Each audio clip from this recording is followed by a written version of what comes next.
Sergeant Kowalski, born and raised here in Southbridge, was killed the last few weeks at the end of World War II. During COVID 2020-2021, his remains were found in the mountains of Austria after many, almost 80 years of being missing in action. We were blessed to be able to be notified by a local reporter in Worcester that they found a Southbridge resident, Sergeant Kowalski, who had started a family here, was married to a local resident. His family had immigrated all the way here from Poland. We had the honor last year of going to see him being buried at the National Cemetery in Arlington.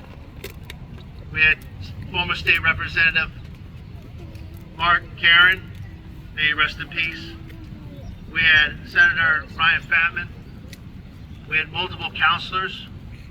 We had multiple Veterans Council members who were blessed to be able to see his family, who had really no knowledge of who this man was, to lay him peacefully with his brothers and sisters in Arlington.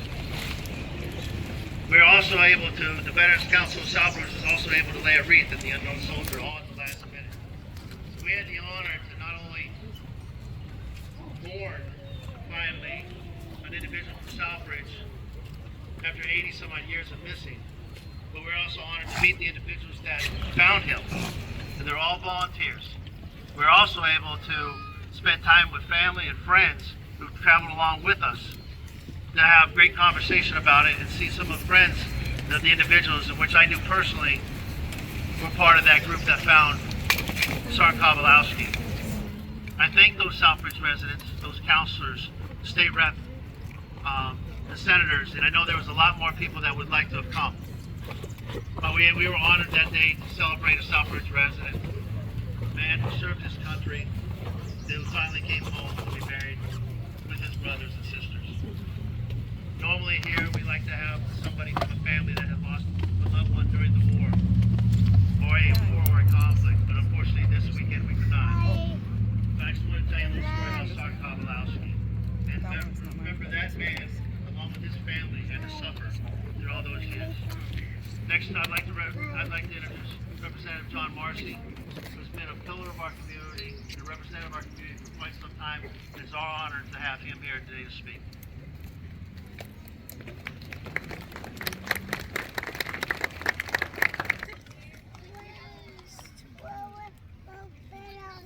Thank you, Councilor Adams.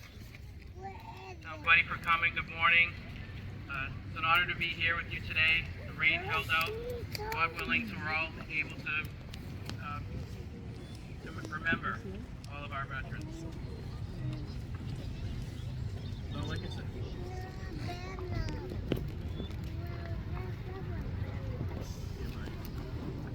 including Southbridge, which is truly my privilege to do so. And it's a day that we come together as a community to pay tribute to those who have died in service to the United States. While everyone who served gave something, today that we gather to remember those who gave everything. Remember that freedom is not free. It's easy to become complacent at times living in a nation where we enjoy so many freedoms and personal liberties, but we must never forget the many brave men and women who throughout our nation's history have answered the call to serve, and in doing so have helped to ensure that we remain the land of the free. And I'd like to share this famous poem with you.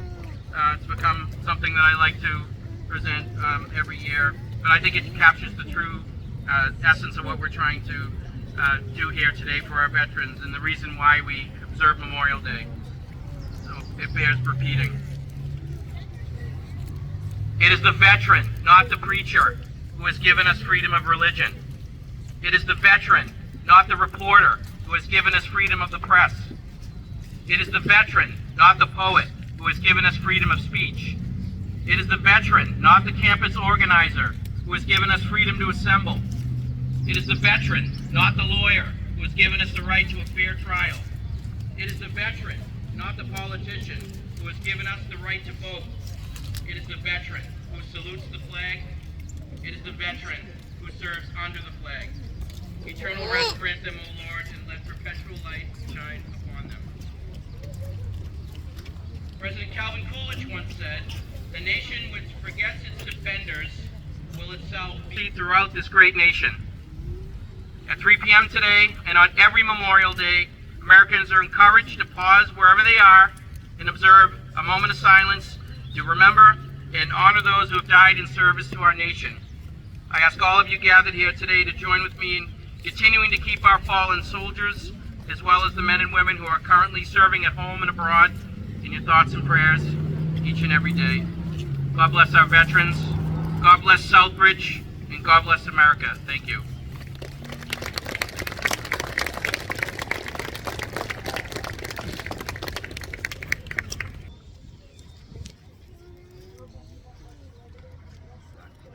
At this time,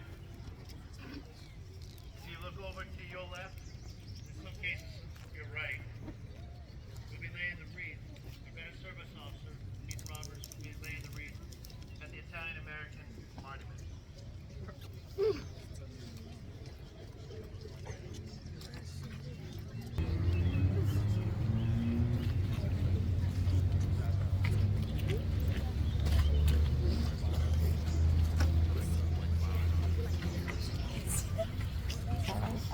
Look to your right. We have Vietnam veteran Mike Trombley, who will be laying the wreath.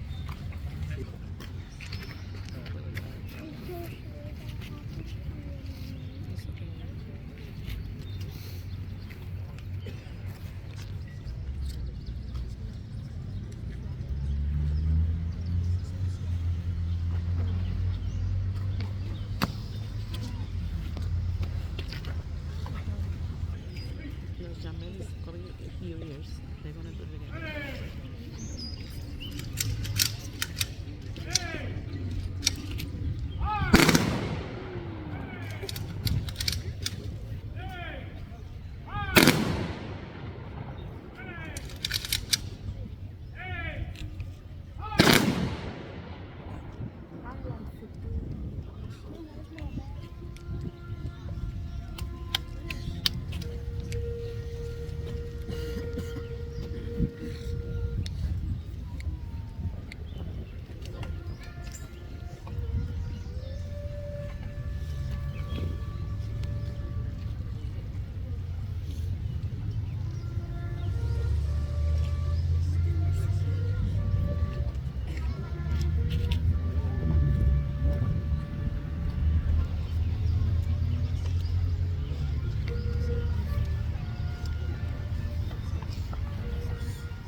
Every year, I usually read a poem of some sort, but this year we'll change it because they're upon a request of a resident of Southbridge.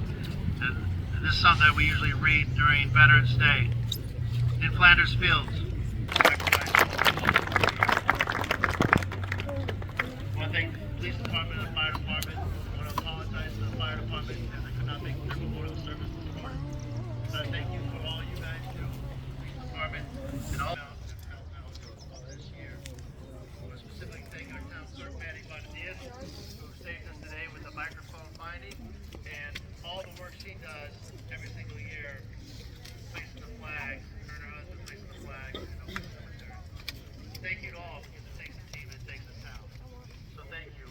Please enjoy the rest of your Memorial Day weekend and remember those who sacrificed all their lives for this great country. Have a wonderful day.